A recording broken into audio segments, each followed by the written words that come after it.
Olá pessoal, bem-vindos a Trecheira Violenta. Eu sou Osvaldo. Eu sou a Karina. E o filme da vez é Ginger Snaps, que no Brasil veio com o nome terrível e genérico de Possuída, que claramente a pessoa que traduziu o nome não se deu ao trabalho de ver o filme. Não, olhou duas meninas na capa do filme, terror, Possuída. É um filme canadense de 2000 que foi escrito por Karen Walton e dirigido por John Fawcett, os dois que depois acho que ficaram mais conhecidos com a série do Orphan Black. Você sabe que eu me peguei conferindo se esse roteiro tinha sido escrito por mulher? Porque é um relato muito fidedigno de como menstruação é uma merda.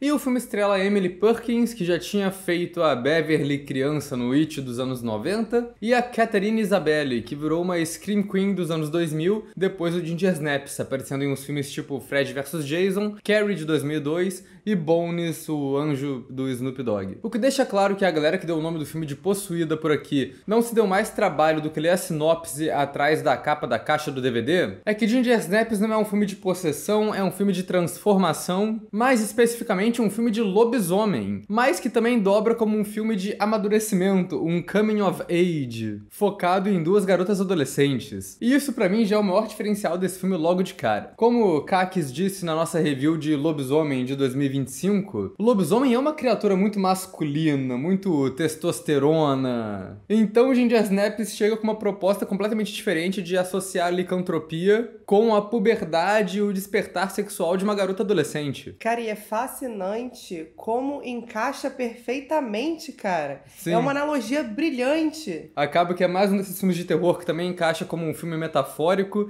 e acho que por isso ele talvez seja um dos filmes mais únicos, uma das histórias mais diferentes de lobisomem que eu já vi. Aí a gente soma isso com o fato do John Fawcett ter preferido fazer esse filme, na maior parte com lobisomem de efeito prático, o que é considerável porque é de 2000, uma época que a computação gráfica questionável já estava dominando parte do cinema de terror. Não fale isso não que Van Helsing vai ouvir e vai ficar chateadíssimo. E por causa dessa decisão do lobisomem prático, o filme ele tem esse visual bem marcadão de cinema digital anos 2000, mas ao mesmo tempo ele ainda tem essa aura de clássico de monstro dos anos 80. E é um filme que teve uma produção problemática na época. A mídia canadense estava tentando boicotar um filme que seria produzido com recurso do governo através da Telefilme Canadá, porque era um filme de adolescentes se matando, sanguinolento. O filme aconteceu mesmo assim, mas ele teve um lançamento meio limitado nos cinemas. Mas o que acontece é que ele também teve uma avaliação crítica muito positiva, e os lançamentos de mídia física e em canal de TV na época foram o suficiente para o filme ser considerado um sucesso, e daí naturalmente ele virou franquia, tem duas continuações, ali dos anos 2000 mesmo. Felizmente ninguém tentou fazer um remake ou reviver Ginger Snaps de alguma maneira. Ainda, né? Ainda. Mas é isso, Ginger Snaps hoje em dia já é um cult classic do terror. É um filme que é bastante pedido pra gente falar aqui no canal há muito tempo. Inclusive, esse vídeo foi uma escolha dos membros da Trecheira, em uma votação que eu achei que fosse ser até mais acirrada, porque um dos competidores é o Dog Soldiers, outro filme de lobisomem da mesma época, mas não, o Ginger Snaps levou essa votação muito fácil. Eu fiquei muito feliz com o resultado dessa votação, tal qual imagino que muitas pessoas nos assistindo, eu fui uma adolescente gótica, então Ginger Snaps é um pouco da minha personalidade ali, junto com Jovens Bruxas, junto com May, Obsessão Assassina. Então eu fiquei muito feliz de revisitar esse filme, que é muito bom e dialoga muito aí com a minha personalidade lá em 2000 e blau. E o legal é que o filme encaixa no tema que a gente estabeleceu pra Trecheira em 2025 também, que a gente vai falar mais dos monstros clássicos do cinema e suas diferentes aparições e interpretações ao longo das décadas. Então é isso, né? Vamos lá pro Lobo e Mulher aqui de Ginger Snaps. Mas antes, vou pedir pra vocês se inscreverem no canal, se vocês não forem inscritos ainda. Comentem aí embaixo se vocês já assistiram Ginger Snaps, o que vocês acham desse filme. Deixem outras recomendações de filmes pra gente falar aqui no canal também. E acompanhe a gente nas redes sociais, os links estão embaixo na descrição do vídeo. Se você gosta do nosso trabalho aqui na Trecheira, seja membro. Quando você é membro, você ganha acesso a conteúdo exclusivo. Escolhe uns filmes pra gente falar aqui no canal através de votações, né? Como eu disse, Ginger Snaps foi a escolha dos membros. E quando você é membro, você também apoia a gente, que é sempre bem importante aqui pra manter o canal, né? Também já vou liberar os spoilers, filme dos anos 2000 tá sempre liberado aqui, então é isso, estejam avisados. E vamos pra trama do filme.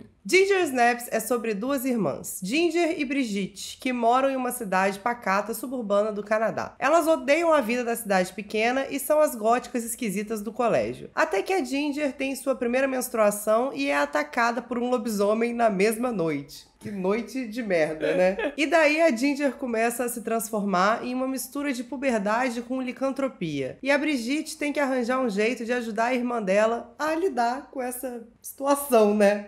Esse babado aí. É um filme que tem muitos temas, todo mundo fala da comparação da puberdade com o lobisomem, que a gente vai falar daqui a pouco, mas pra mim um tema que não é tão dito nesse filme é o marasmo da cidade pequena. Porque o filme já começa com os planos mostrando essa cidade que não acontece nada, que é a Bailey Downs, a mesma cidade fictícia canadense daquele filme de terror do Krampus bombado que a gente falou aqui na trecheira, porque acho que tem do mesmo roteirista, alguma coisa assim. Grande filme. Mas tem esse destaque pra placa da cidade, que é tipo um cavalo, mostrando que é uma coisa meio rural, meio do nada. E todo o comportamento das irmãs no começo do filme parece vir de uma revolta e um tédio com essa cidade que não tem nada pra elas fazerem e que elas também não têm muito lugar, né? Porque elas são as garotas góticas numa cidade pequena que não tem. E no começo elas têm todo esse fascínio pela morte e elas fazem um pacto de suicídio, as duas irmãs, mas que parece que vem muito dessa tédio da cidade pequena. Mas o pacto de suicídio delas é justamente sair daqui até os 16 anos ou a gente se mata. Exatamente. O que é engraçado, porque eu vi na internet a galera interpretando isso como elas querem se matar antes de chegar nos 16, mas não. Elas querem sair da cidade ou morrer. E o filme começa com elas fazendo esse trabalho de colégio. Que é muito engraçado também, que as duas irmãs estão discutindo a melhor maneira de se matar e sobre como vai ser a reação das pessoas ao ver o corpo dela, o que é subvertido, porque elas não estão planejando se matar ali no momento, elas só estão querendo fazer esse trabalho de fotos, que são várias fotos delas fingindo estarem mortas. Que, curiosamente, são os créditos iniciais do filme. Sim. E eu acho isso genial, porque os créditos iniciais são uma grande montagem delas mortas, bem virgens suicidas, inclusive. E aí, quando os créditos finais acabam, tá o professor em completo estado de choque, desligando a televisão, assim, eu acho isso genial. Eu gosto muito dessas imagens, que é uma estética muito cybershot anos 2000. E essas fotos que elas tiram têm efeitos muito bons também, que dá pra ser cena de morte de filme de terror de fato. Então isso é muito maneiro. Pô, as meninas são muito boas, cara. Mas a grande piada é que a temática da apresentação que elas estavam fazendo era a vida em Bailey Downs. Então volta nesse tema do tédio da cidade pequena, que a vida pra elas nessa cidade é a morte. Cara, mas o texto desse filme, no geral, é muito engraçado. Sim. Toda vez que a Ginger abria a boca, eu ria. E eu gosto que o lance das fotos ainda volta depois no roteiro de uma maneira criativa, né? Quando a garota popular morre na casa delas sem querer, nem elas que matam, elas disfarçam o que tá acontecendo ali, fingindo que estão tirando outra foto de morte falsa, enquanto elas escondem o corpo da garota no freezer. Freezer que foi estabelecido nessas fotos no começo, porque uma das fotos da Brigitte morta é ela dentro do freezer, guardada ali. Então é legal também porque essas fotos meio que vão apresentando a vida das duas pra gente, outras coisas que vão ser relevantes no filme, dando dicas ali do que vai acontecer. E eu gosto bastante do visual do filme também, que ele tem esse visual alaranjado, que é muito outono americano, e é relevante pra trama também, porque mais tarde eles precisam de uma planta que cura a licantropia, mas ela só nasce na primavera. E você tá no outono, a primavera é a estação mais distante possível agora, já era. Ao longo do filme a gente vai vendo a decoração da cidade mudando também, virando um filme de Halloween. Eu gosto também, o fato de ser tudo muito laranja, muito outono, traz um contraste maior do quarto delas pra cidade. Porque a cidade tá toda laranja e o quarto delas é todo roxo e escuro. E eu gosto desse contraste, assim, como se ela fosse um mundo paralelo. E eu acho muito legal que o quarto delas é no porão de casa, que é muito, tipo, jovem adolescente gótico. Meu quarto é no porão, igual um vampiro. O lobisomem, no caso. E eu gosto muito também de como as personagens são apresentadas só pelo figurino delas, sabe? A cena que mostra as irmãs Fitzgerald com o resto das garotas no colégio é ótima. Que todas as meninas estão com aquele uniforme de educação física, roupa clara, e as duas estão com uns casacão preto fumando durante a aula de educação física. A Ginger ainda vai mudando ao longo do filme, né? Ela vai ficando com umas roupas que mostram mais o corpo dela conforme ela vai descobrindo a sexualidade. Como ela vai ovulando. Mas Mas a Brigitte não, ela continua o filme todo usando os casacão pesado que tampa ela. E é muito bom porque funciona pra mostrar a personagem, né? Como se a pessoa mais retraída, mas também funciona pra disfarçar a idade da atriz, porque na real, a atriz da Brigitte é mais velha. Ela tinha 22 anos quando ela fez o papel. E aí eles colocam ela usando uns casacão que são grandes demais pra ela e que tampa o corpo dela pra ela parecer mais jovem. Mas o que eu acho legal é que o maior contraste de figurino delas é com a própria mãe delas. Na primeira cena que ela aparece, é aquela mãe com aquela atitude fofa e a roupa toda rosa. Você já entende muito da personagem ali. É a típica mãe dos subúrbios que tenta viver uma vida alegre, mesmo que a vida alegre seja uma farsa. Cara, a personagem da mãe é muito boa. Sim. Ela merecia mais. Ela merecia ter uma conclusão pro filme que ela não tem, né? Por um momento, eu falei, gente, será que eu dormi na parte do final dela e não percebi que eu dormi? Será que eu cheguei nesse nível, cara? Mas isso é uma subtrama que foi deletada, que eu já chego nisso aqui. Mas a mãe é isso, ela sempre tem esse figurino que é muito vibrante, claro, colorido, e a atitude dela de ser sempre feliz e prestativa, tentando falar com as filhas, que entra em contraste completo com a atitude mórbida das meninas. Normalmente é assim.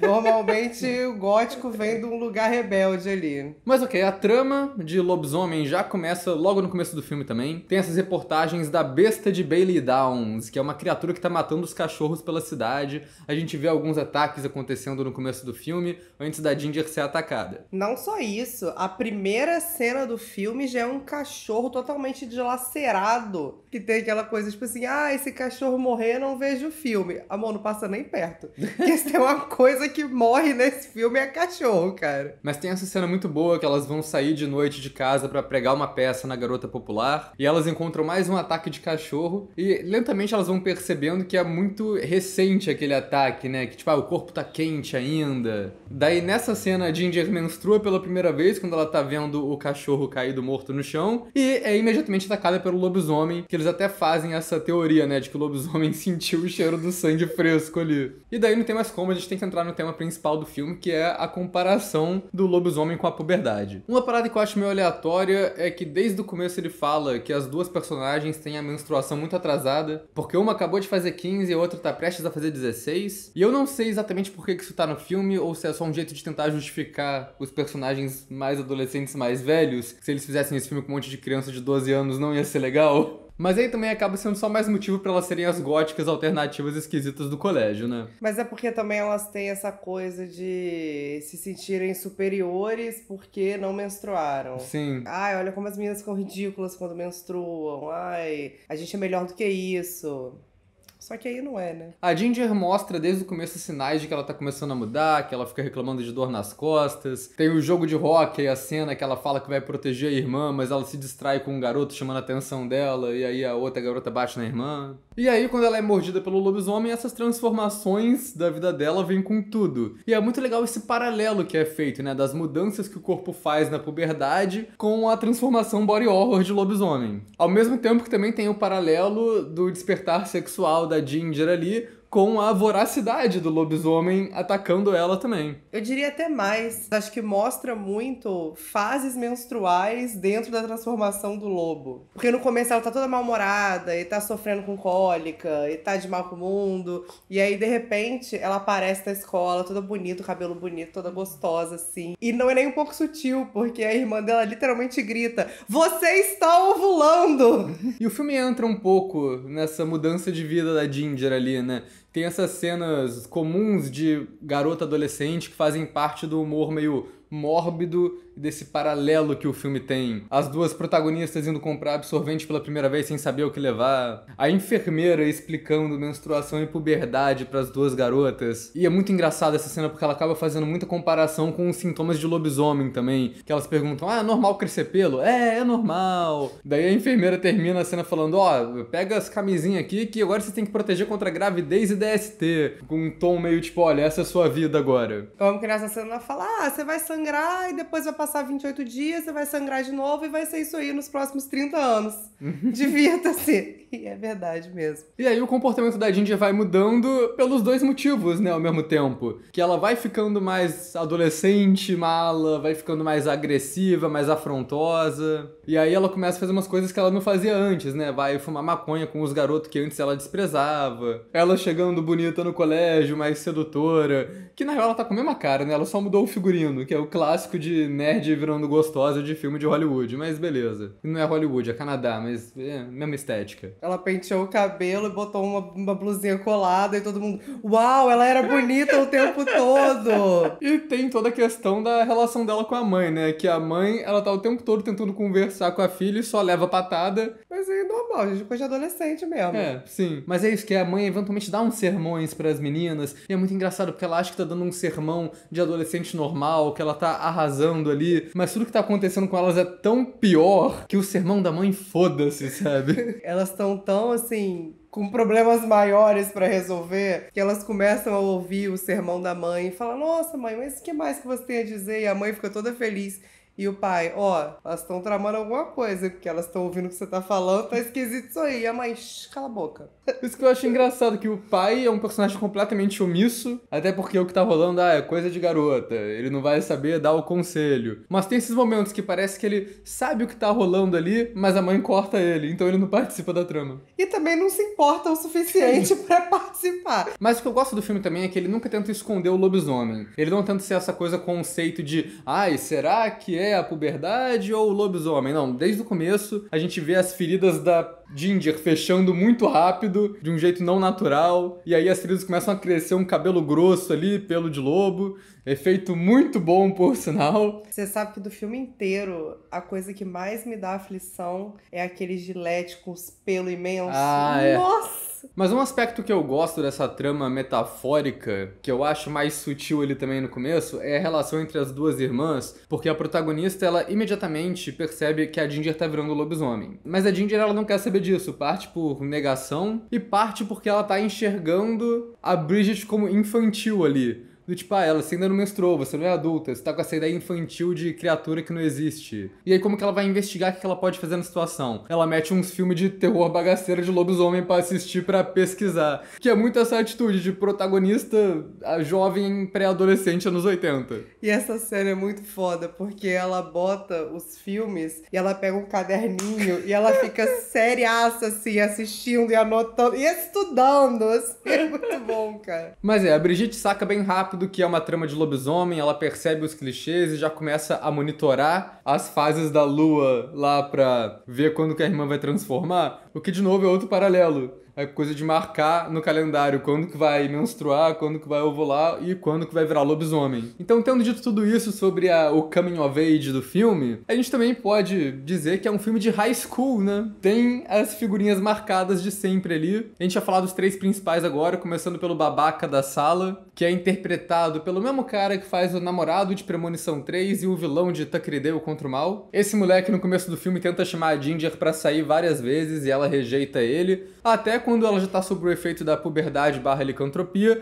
ela aceita. E eventualmente tem a cena da primeira transa da Ginger com esse moleque no carro. Essa cena é maravilhosa, cara. Esse menino, o filme inteiro, ele é um macho alfa do babado. Meu irmão, chega a Ginger e ele fala... Deita aí agora, e o menino fica apavorado, é muito bom. E é uma cena bem montada também, porque ela tá bem agressiva em cima do moleque, e aí depois ela chega em casa toda suja de sangue. A cena é feita pra acreditar que ela matou o moleque babaca, mas na real é tudo uma grande pista falsa ali. Ela matou o cachorro do vizinho, e depois ela só fala que a transa com o moleque foi normal e relativamente rápida. Mas daí entra uma outra temática do filme que eu acho legal também, que a licantropia também é tratada como uma DST. Que os jovens inconsequentes no começo, adolescentes, transam sem precaução nenhuma. E aí quando o moleque aparece de novo, ele já tá sofrendo alguns efeitos ali da licantropia. Ele começa a mijar sangue. Já tem a comparação ali direto com uma DST. Mas o que eu gosto também é que ele começa a aparecer com um monte de erupção na cara, né? Eu só fiquei pensando, cara, como que ninguém tá vendo que esse moleque tá doente? Aí eu pensei,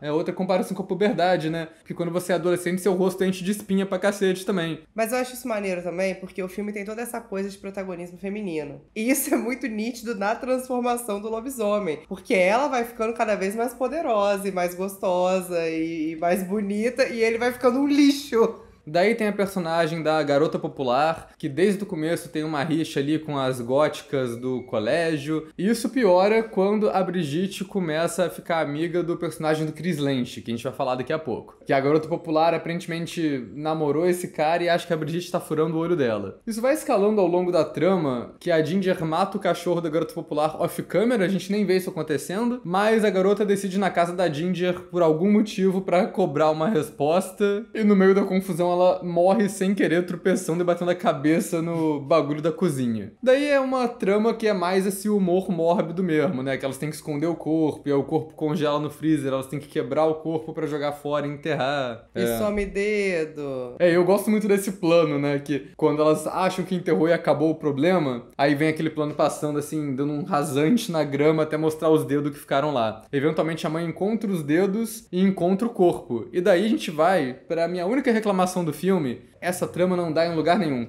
E isso é muito triste, porque a atitude da mãe é muito foda. A mãe percebe que deu merda, mataram a garota, cortaram o dedo da garota fora, e a reação dela é fingir pro pai que tá tudo bem, que nada aconteceu, chegar pras filhas e falar: entrem no carro, vamos tacar fogo na casa, mudar de cidade, só nós, as meninas, e fingir que tá tudo bem. E aí entra em uma temática que é explorada superficialmente, mas que eu acho muito legal também, que é quando as meninas questionam, tipo, mas você vai deixar o pai aqui, cara? A gente vai só embora? Elas, ele vai pôr a culpa em mim mesmo, é tudo sempre culpa da mãe. Que aí entra nessa questão de cobrança, de maternidade e tudo mais, que eu acho muito interessante, mas que não dá em nada, né? Não. A parada dessa trama é que o que acontece no final do filme é até mais bizarro, que ela coloca os dedos numa Tupperware, e aí no final, quando tem a festa lá na casa do Chris Lange, a última vez que a gente vê a mãe no filme, ela entra na festa aleatoriamente carregando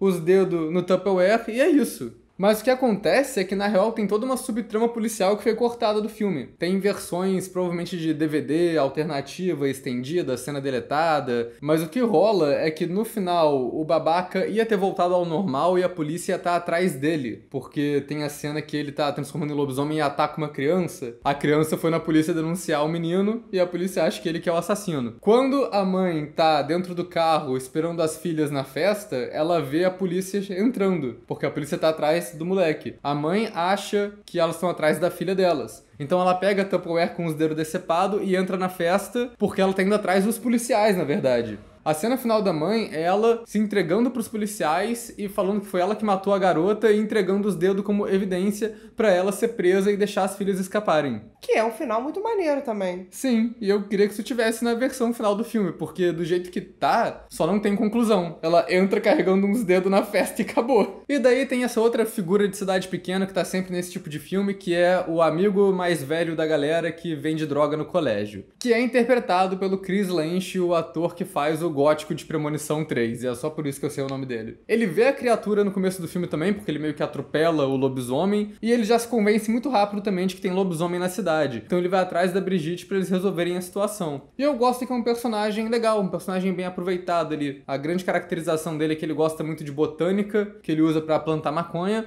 mas também que ele conhece de outras plantas, né? E aí daí ele arranja uma plantinha lá que eles podem tentar usar pra combater o efeito lobisomem. E daí acho que a gente pode falar do lobisomem também, né? Que é um lobisomem bem único, que tem uma mitologia diferente do Hollywood tradicional, né? Inclusive eles falam isso no filme, né? Que as regras do lobisomem aqui são diferentes, não tem regra Hollywood. Que o primeiro lobisomem que aparece, ele aparece muito brevemente, a gente vê ele de relance quando ele ataca a Ginger, e vê mais dele quando ele é atropelado, mas ainda assim muito rápido. E como ele morre atropelado, os personagens deduzem que esses lobisomens só morrem de qualquer maneira mesmo, não precisa de bala de prata. E aí é legal como eles usam essas regras diferentes, né? Não é uma transformação rápida que acontece toda lua cheia, é uma metamorfose lenta que vai rolando ao longo do filme. E os personagens até fazem os testes com prata, né? Que pega o brinquinho de prata lá do traficante, e a protagonista coloca isso de piercing na Ginger, que faz sentido também como essa atitude de adolescente rebelde, vou fazer piercings e tudo mais. E também é uma das cenas de aflição do filme, né? De furar o umbigo. O negócio travando no meio ali, não entrando. E, cara, genial, né? Como podemos reverter a maldição do lobisomem numa adolescente gótica?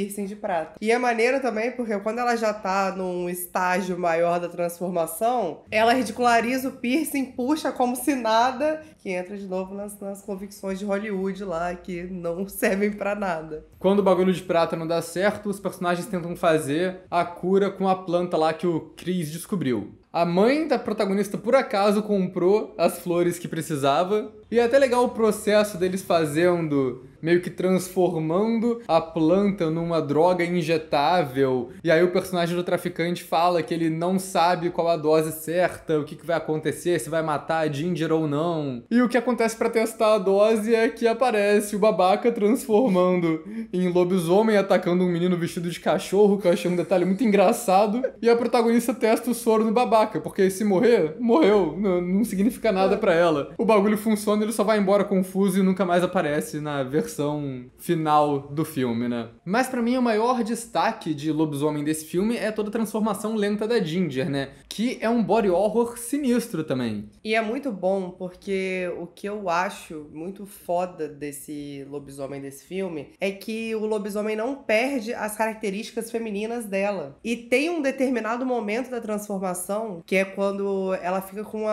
tipo um delineado invertido, tipo esse que eu tô usando. Uhum. Só que na pele, é uma prótese de pele. E essa prótese de olho eu acho lindíssima. Fora as unhas, que ela fica com umas unhas de estileto, assim, meio em degradê. É tudo muito sutil e muito feminino, porém agressivo ao mesmo tempo. Eu acho muito foda. E dá pra ver essas coisinhas mudando também, né? O dente dela vai ficando mais pontudo e a atriz vai começando a usar dentadura ao longo do filme. O cabelo dela começa a ficar com umas mechas brancas, depois fica tudo branco. E quando ela vira um lobisomem, é um lobisomem de pelo branco. Desde o começo, todos os pelos que estão crescendo nela e saindo nela são os pelos brancos enormes. Tem um rabo que no começo a protagonista descobre que tá crescendo um rabinho pequeno ali, que é um efeito muito esquisito. E depois tem um rabo enorme que as duas têm que esconder dentro da roupa da Ginger. Mas o que eu acho legal é que é isso, ela vai ficando com as feições mais de monstro ao longo do filme. Só que quando isso acontece, tá no Halloween. E aí o fato de ser Halloween é relevante de novo, porque todo mundo acha que é só uma fantasia que ela mandou muito bem na maquiagem. E ela tem histórico de quem faz maquiagem. Porque sim. ela faz os efeitos todos lá da foto. Então faz sentido ela tá com uma mega prótese na cara. Agora, uma parada que a gente tem que falar também, o terceiro tema principal do filme, é a relação das duas irmãs. Eu vejo muita gente na internet comparando esse filme com Garota Infernal, falando que Garota Infernal plagiou esse daqui. Eu não acho que chega a ser plágio, mas os filmes são bem parecidos em alguns aspectos, né? Na temática de comparar a puberdade, o universo feminino com um monstro crescendo na pessoa. Não só isso, tem cenas muito iguais. A cena dela andando no colégio, transformada, possuída.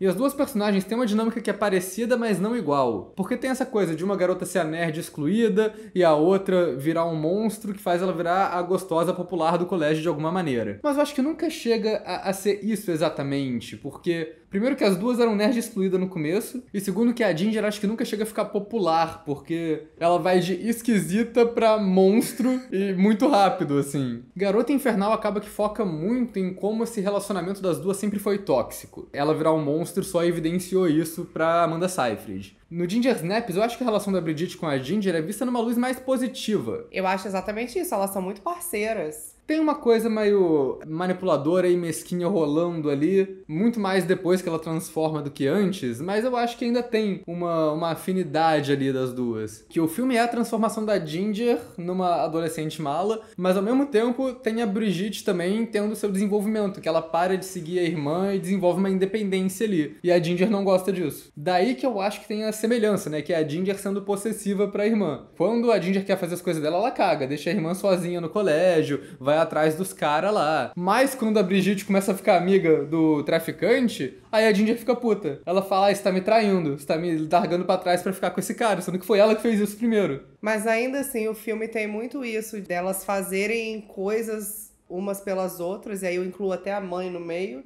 incondicionalmente. Porque a Brigitte tá disposta a virar lobisomem pra fazer a Ginger ouvir ela e pregar o antídoto no final. E eu acho isso muito bonito, assim, de mulheres se defendendo e apoiando, por mais arbitrário que isso possa ser. Então é legal que realmente o filme mostra as duas tendo essa camaradagem e fica mais óbvio nesse que o que destrói a relação delas é a Ginger tá virando lobisomem e ficando completamente agressiva, possessiva e ciumenta. E aí ela quer ir lá pegar, matar o cara que é o namoradinho da irmã, que nem é namorado da irmã, mas ela acha que é. Isso é uma coisa legal do filme também. Em nenhum momento o relacionamento amoroso é o foco. Não, inclusive o traficante ele faz questão de falar pra garota, olha, não te enxergo dessa maneira, quando a irmã dela acusa ele de estar querendo só pegar ela. Então acho que no final a Ginger e a Brigitte até tem umas discussões assim que colocam a Ginger como uma autocentrada, que manipula a irmã, mas acho que é uma coisa que vai acontecendo ao longo da trama. Não tem tanto disso, ou se tiver muito sutil antes dela se transformar ali. O que mostra assim no começo é elas fazendo esse trabalho das fotos delas mortas, e a Ginger quer muito fazer o trabalho, e a Brigitte tá em dúvida se ela quer fazer ou não, porque ela é mais tímida, não sabe como que a galera vai reagir, mas ela vai na onda da Ginger, porque ela convence ela a participar. Mas ainda assim não parece ser uma coisa tão manipuladora, porque as duas têm interesses em comum. A relação vai ficando pior quando a Ginger vai se transformando, e aí a Ginger começa a matar uma galera e começa a piorar a situação que a Brigitte tem que resolver, né? Que já não tem mais o que fazer, né? Vai colocar o soro na menina, vai transformar de volta. Ai, que legal, salvou a menina. Mas, pô, tem 20 mortos nas costas, cara. Pra mim, o final, que a relação delas quebra completamente, é representado bonitinho no final também na direção, que é nesse confronto que tá rolando na casa delas, e aí tem esse foco pro quadro das duas crianças caindo no chão e quebrando. Bem óbvio o simbolismo, né? Mas às vezes um simbolismo óbvio não é ruim. Quando bem feito, é bom. E daí a gente tem o ato final do filme, que a Brigitte se infecta com o sangue de lobisomem e começa a transformar também pra conquistar a confiança da Ginger. Mas o que acaba é que Brigitte e o traficante vão ter que usar a cura na Ginger e eles levam ela pra casa, mas ela termina a transformação dela quando ela tá dentro da van. Uma cena de efeitos muito boa também. É uma transformação mais de chavada, assim, nas sombras, muito rápida na montagem, mas que é legal de ver o que tá acontecendo. E o resultado é muito maneiro, né? Sim. É um lobão branco que eu já gosto, que fica diferente. E o que eu acho mais maneiro, que foi o que eu falei antes, é que é um lobo que tem aspectos, características femininas muito fortes. Tem o delineado no olho ali, tem o olhinho puxado, mais feminino. Tem peitos. Tem. Os peitos eu amo. Aquilo pra mim é tipo genialidade de escultura, cara. Os peitos no lobisomem são incríveis. E de novo, a direção do John Fawcett é muito paciente em mostrar isso pra gente. Que ela sai da van e se esconde na casa, assim a gente vê o formato dela final. E daí tem uma cena enorme, que é só a Brigitte e o traficante andando pela casa, num plano holandês acompanhando eles, bem plano de filme de monstro clássico. Eles se escondem numa despensa porque eles têm que fazer o soro pra injetar. E aí o personagem do Chris Lynch quer ser o herói e fala, eu vou lá injetar ela. Mas ele imediatamente é pego pelo lobisomem e morre. E ainda assim a gente não vê o lobisomem, porque é tudo feito muito rápido no corte. A gente só vai ver a cara da lobisomem final quando a cena vai acabar lá no porão, no quarto das protagonistas, e a gente vê a protagonista interagindo com o lobisomem. E é legal porque nessa cena tem uma comunicação não verbal ali com a Ginger lobisomem também. Que o cara tá semi-morto ali, deitado no chão, e a Ginger lobisomem tá olhando pra protagonista, como se fosse a hora de fazer a tua escolha, tem que escolher entre mim ou esse cara aqui. E ela ameaça escolher a Ginger. E no caso, escolher a Ginger significa ela mesma se tornar lobisomem. E ela pega o sangue, mas ela fala, eu não consigo. E aí, imediatamente, sem pestanejar, a Ginger vai e termina de matar o moleque que tava lá agonizando até a morte. Ele já tava morto, né? Ela só acelerou o processo. Tem uma cena final de perseguição da Bridget com a lobisomem Ginger que é muito boa. E acho legal que é tudo no quarto delas, né? Então o filme meio que termina onde começa também. E tem uma parada poética na morte da Ginger também. Porque a primeira cena do filme ela tá com uma faca, brincando com a faca, falando qual seria o melhor jeito de se matar. E nessa cena final a Bridget pega a faca pra se defender. Quando a Ginger ataca a Bridget, ela se espeta na própria faca e acaba morrendo com a faca que ela tava brincando no começo do filme. Eu acho legal isso, uma boa parada de roteiro. Ele não tem um final ambíguo, né? A Ginger morre, a Bridget fica lá com ela, mas ele tem uma questão legal, que a gente vê que a Bridget tá com a cura na mão, mas ela nunca usa a cura em si mesma. Fica pelo menos essa questão em aberto, assim, no ar, sabe? Mas aí no filme 2 é revelado que ela injeta a cura, mas que a cura não é uma cura permanente, então ela continua sendo lobisomem. Mas aí é aquela coisa, né, de toda vez que eu falo, isso não é explicado nesse filme, alguém vira e fala, mas na continuação é explicado. Eu só penso, beleza, mas quando escreveram esse filme... não estava explicado ainda, ninguém tinha pensado nisso. Inclusive, pra mim, se considerar só o roteiro do Ginger Snaps, a cura é final. Eles só meteram que a cura não cura completamente na continuação, porque tinha que ter história na continuação também. Mas é isso então, gente, esse é o Ginger Snaps, é um filme muito bom de lobisomem, que é muito único, que trata de temas diferentes, a abordagem feminina, a comparação com puberdade, é tudo muito esperto. Eu amei assistir Ginger Snaps, é um filme que eu já vi algumas vezes e eu me identifico com a Ginger mais do que eu gostaria, eu acho. Mas pelo menos me identificava antes, né? Agora a gente vai crescendo e amadurecendo. Ou pelo menos deveria. É um filme foda. É um filme que conta uma história incrível, com efeitos maravilhosos, um lobisomem totalmente único. Vou falar, é um filme muito Kant. Pra mim é clássico. Ah não, a categoria pra esse filme com certeza é clássico.